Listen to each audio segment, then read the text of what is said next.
Welcome to the Salmon Runs YouTube. Enjoy the video. In this video, I will show you how to make a clock out of clay. First, gather your materials. About 1 pound of air-dry or oven-baked clay, a rolling pin, and a sharp craft knife.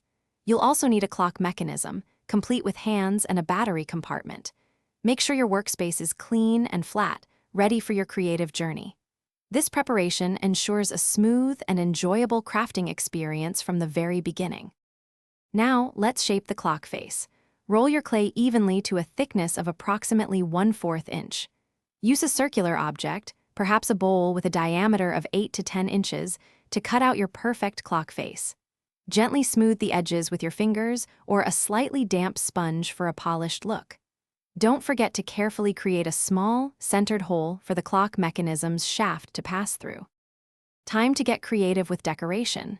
Use clay tools to add textures, patterns, or even sculpt small designs onto your clock face.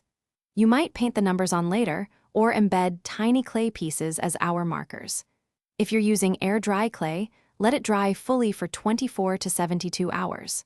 For oven-baked clay, carefully follow the package instructions for baking, typically at 275 degrees Fahrenheit, for 15 minutes per 1/4 inch of thickness. The final step is assembly.